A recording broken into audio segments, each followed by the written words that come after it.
I want to start at the beginning in the prologue in chapter 1 and kind of how you set the tone for these characters. So what are the Russo brothers telling you about these chapters to get your mind kind of going and start getting the juices flowing? The first one, we talked about it as magical realism. So we looked at images for the the chapter where he meets Emily and falls in love, and we kind of tried to find that, you'd look at an image and you go, we like this aspect of it and we like that aspect of it, but not that. For instance, in that chapter,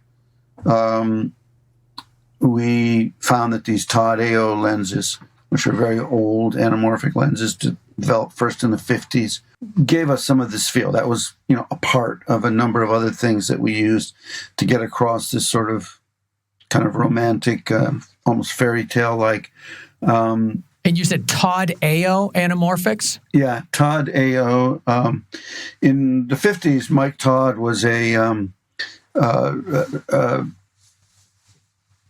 guy who was trying to promote a widescreen format. At the advent of television, the movie studios were all trying to figure out, how do we go one better? We have to up our game because television's going to wipe us out.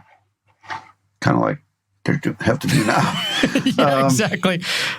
And so that was one of the first big advents of this sort of exploration of how they could open the screen up to, because, remember in those days, most movies weren't even 185. They were like 133. So they were quite square. Yeah. And that fit nicely on a television when it came in. But the studios were really like, well, how do we make it more of a spectacle? And it was by getting bigger screens and having them go wider. So there was a lot of competing technologies. Panavision had their thing, and all these different companies were trying to promote their own widescreen formats. And Mike Todd was one of them. And he developed this widescreen format, and he developed lenses for it, which were basically anamorphic lenses. But at any rate, the format, Todd AO's format, never took off. It was beaten by other formats, but the lenses still exist. Not a lot of them, but there's a few sets around, and that's what we used for that portion of the film. That was the predominant lens. Well, what were the qualities of the lens that lended themselves to this kind of love story that was building between these two young, characters? It's a very soft lens, has a lot of sort of optical imperfections, but it has a very sort of creamy, dreamy kind of quality to it. In particular, as it falls out of focus toward the background and toward the edges, the colors and shapes in the background take on these sort of very odd kind of what we call bokeh or bouquet, depending on your pronunciation. And it's almost like a kind of painterly, impressionistic painting that when you have a character like in a close-up or a medium close-up, puts you into this kind of slightly dream state that I thought was very... Sometimes I would marvel at, looking at a frame with Tom, and I'd be looking at the background going, well, look how beautiful that... And it would be just an out-of-focus, wall with some lights on it or something, or a tree with leaves, and you'd go like, oh my God, it's so beautiful. Yeah. No, I hear, actually watching it in the outside shot, I think there's a scene when they're in a cemetery, and there's a lot of close-ups, very intimate shots, and you have a lot of these leaves behind them. What I was seeing was that it's almost like this, like a motion in the bokeh. Like it almost is like a spiraling effect. It's really weird, and it's different than what, as you're listening to the show and you're thinking about it. It's different than the bokeh that you're seeing in your mind. It has a lot of shape, a lot of movement. It almost like curves in a way. It's very, very cool and really interesting.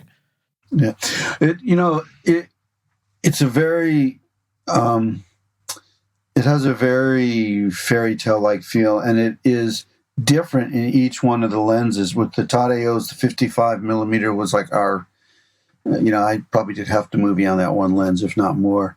The most extreme example of the more circular type of swirling comes from Petzval lens, which is it's a reproduction of a mid-19th century lens made by Joseph Petzval. And it's like an aperture plate lens that its design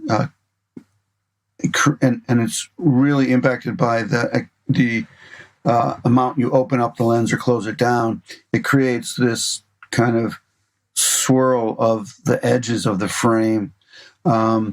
And we use that in conjunction with the Tadeos for sort of very specific moments. There's a moment, more than the cemetery, there's a moment where he first has seen Emily, and he's now, she's come up to talk to him in the courtyard outside the classroom. And it goes from sort of the Tadeo coverage to these sort of straight-on close-ups. And when it goes into the straight-on close-up of her, and it's really Cherry's, like most, like, kind of, he's falling, his little heart is pitter-pattering. And that's when we switched to this lens and took that quality of the Tadeo and went one step farther with this look. It's such a great pairing because it really doesn't seem like you've switched lenses at all. It seems like it's the characteristics of a 50 or an 85, or it just seems like you've changed the focal length. Yeah, well, I mean, it's, hopefully, as much as I would admire the backgrounds and the edges, hopefully you're looking at the people more.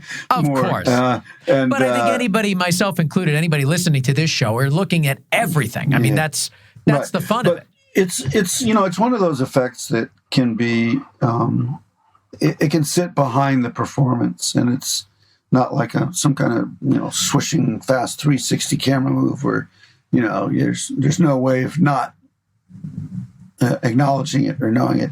It's your more savvy viewers will have noticed it and made note of it, but I think it's the kind of effect and the way I think we use it in the film where it doesn't really draw you out of the film, but it only actually draws you in and makes the sort of subjective nature of the film that much more subjective. And I think that's a lot of what the effects that we were doing and the kind of tools that we were using for execution were driven by this idea that it's a strong statement, but one which sort of allows the emotional content of the film to be first and foremost. Yeah.